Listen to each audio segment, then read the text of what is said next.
Before we start talking about the stills camera performance of the Xiaomi Mi 11T Pro, I hope you're drinking coffee. My name is Mitchell. I'm fluent in tech, so you don't need to be. And let me know what camera you're currently using to take pictures, whether it's a cell phone, a GoPro, or a DSLR. Now, when I went out to take pictures with this device, I knew exactly what to expect because it has the same camera unit as the Redmi Note 10 Pro. It utilizes the HM2 sensor with an f1.9 aperture lens, identical to that of the Redmi Note 10 Pro. It has the same ultra-wide camera and a telephoto macro camera, which is a potato.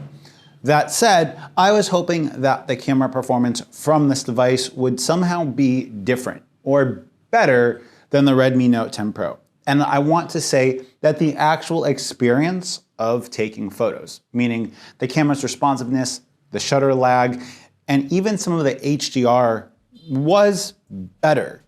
But in my experience, I couldn't tell that big of a difference between the ability to take images, have better dynamic range, and just overall take impressive photos with this $600 phone. In fact, my biggest issue with the camera on this $600 phone, which is what it currently retails for here in Vietnam, and that's what it launched at, so that's the price that we're gonna talk about it. And if you wanna buy it on AliExpress, it's around that price as well, is that you get the same camera experience on a $230 mid-range device. And that mid-range device was, in my opinion, one of the best mid-range devices of the year.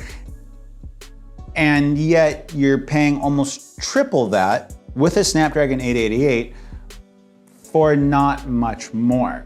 And overall for the camera performance, tapping on the sky when I was taking pictures, I couldn't get the sky to recover that much detail. The camera on it really likes to expose for the shadows blowing out the sky, meaning that my sunset photos yesterday didn't exactly look like sunset photos. And when I compared it to my S20 FE, and I promise I will have a side-to-side comparison between these two devices because you can get them for close to the same price point, I was consistently more pleased with the photos from my Samsung device.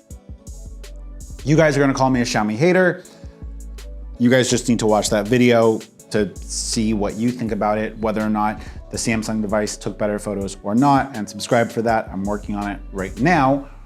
But ultimately, for still photography, the lack of OIS is a huge letdown. The fact that we have an f1.9 aperture lens, which is not that fast of a lens. In fact, the diaphragm that allows in light for the lens itself, it isn't that big, which means that you're going to have a slower shutter speed.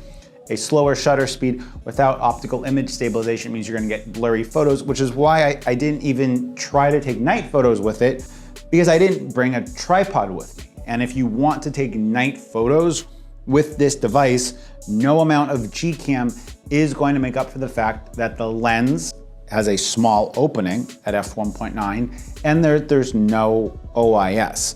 OIS makes a world of difference when light gets dimmer because it allows you to take a longer exposure, it allows the sensor to gather more light, and it allows for a better HDR stacking, which is ultimately what's going to give your cell phone camera the ability to take good or mediocre photos at night. I was pleasantly surprised by the ultra-wide performance on this device. And even when the light got lower, I thought that the ultra-wide performance on it was good. I thought the colors were good. The white balance overall on this was really quite good. And the white balance processing was quite good. As in it didn't favor one color temperature of light versus another. And I thought that the colors combined with the white balance were visually pleasing. That said, if you are looking to only have one device or you don't have a dedicated camera like I'm fortunate enough to have, then this device is not going to be suitable for you.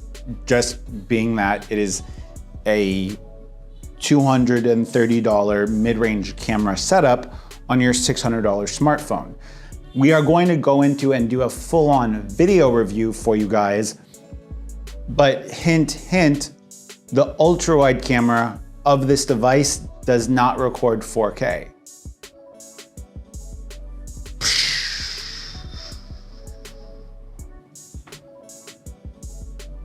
Peace.